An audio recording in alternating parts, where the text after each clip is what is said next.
अरे माँ जी, जल्दी चलिए, देखिए आपके घर के बाहर एम्बुलेंस आई है। गायत्री भागती हुई दरवाजे पर आती है।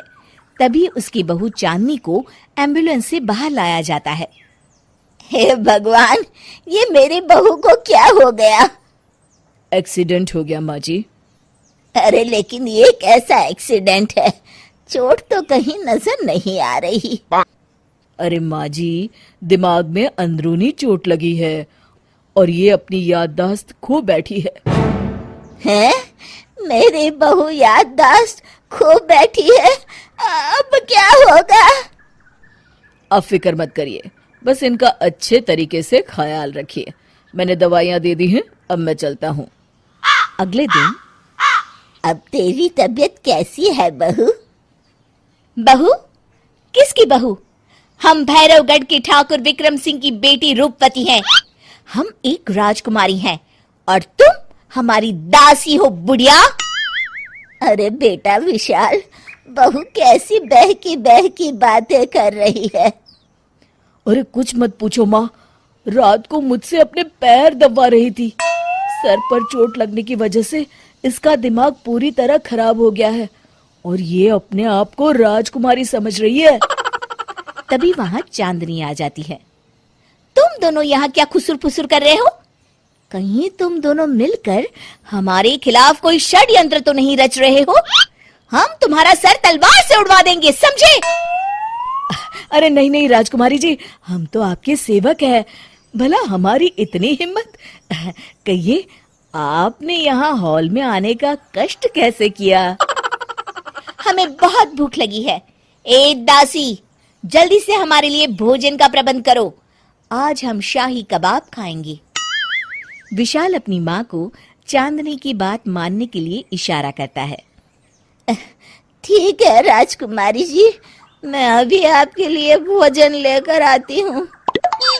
इस तरह विशाल और उसकी माँ ना चाहते हुए भी चांदनी की जी हजूरी में लगे रहते हैं। लाओ माँ, जल्दी से मेरा टिफिन दो, मुझे देर हो रही है। अरे ठहर जा, जरा दम तो लेने दे मुझे। सारे घर का काम मुझे अकेली को करना पड़ता है। तेरी बीवी तो राजकुमारी बनी बैठी है, सारा दिन हुक्म चलाती रहती है। अरे माँ, मेरा भी तो यही हाल है। फिलहाल तुम मेरा टिफिन दे दो, मैं चला। रुको, कहाँ जा रहे हो?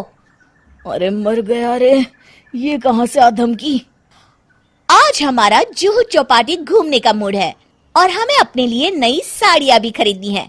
चलो जल्दी से अपना वाहन निकालो और हमें ले चलो। अरे अब तो मैं गया काम से। अगर आज मैं वक्त पे ऑफिस नहीं पहुंचा तो मेरा बॉस मुझे नौकरी से निकाल देगा। मरता क्या न करता। आखिरकार विशाल चांदनी को घुमाने ले जाता है और चांदनी अपने लिए ढेर सारी शॉपिंग भी करती है। ए दासी, टीवी पर कपिल शर्मा के आने का समय हो गया है, जल्दी से टीवी शुरू करो। अरे वाह, कपिल शर्मा तुझे याद है, बाकी कुछ याद नहीं। बहू तू तो बड़ी चालू लगती है, अपने फायदे की हर चीज तुझे याद रहती है। मैं तो तेरी इस अजीब बीमारी से परेशान हो गई हूँ। अगले दिन, अरे डॉक्टर साहब, आप इतने दिन से मेरी बहू का इलाज कर रहे हैं, लेकिन उसकी बीमारी तो सुधरने के बजाय और बढ़ती जा रही है। अरे माँ जी, ये दिमागी बीमारी है, बेचारी की याददाश्त चली गई है, वापस आने में थोड़ा वक्त तो लगेगा ही ना। गायत्री डॉक्टर से बात कर ही रही होती है कि तभी उसकी पुरानी सहेली शीला वहां आ जाती है। शीला को देख अचानक डॉक्टर घबरा जाते हैं। अच्छा माँ जी, मुझे एक मरीज को अर्जेंट देखने जाना है, मैं चलता हूँ। ये कौन था? अरे अब क्या बताऊं शीला, एक एक्सीडेंट भी मेरी बहू की याददाश्त चली गई है। ये डॉक्टर उसका इलाज कर रहा है। ये डॉक्टर कब से बन गया? अरे ये तो चमन पान वाले का लड़का है, सारा दिन नौटंकी करता रहता है। अच्छा तो ये बात है, अब मैं समझी। मेरी बहू और ये पान वाले का लड़का दोनों मिलकर मुझे बेवकूफ बना रहे थे। चल तू मेरे साथ।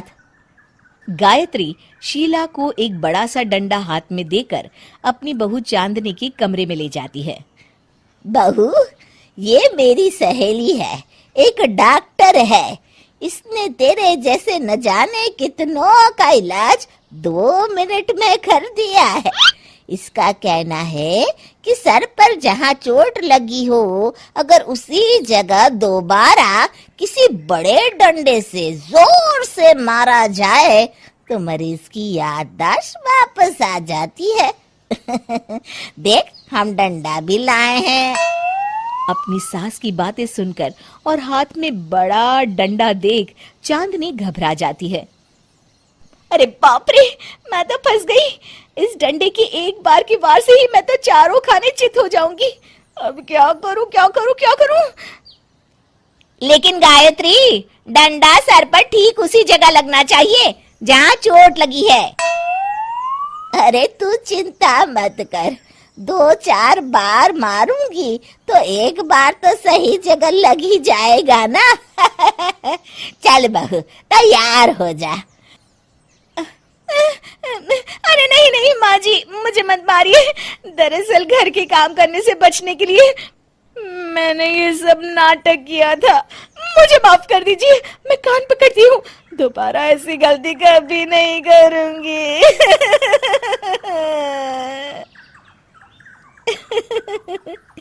क्यों दोस्तों, कहानी कैसी लगी हमें जरूर बताइएगा।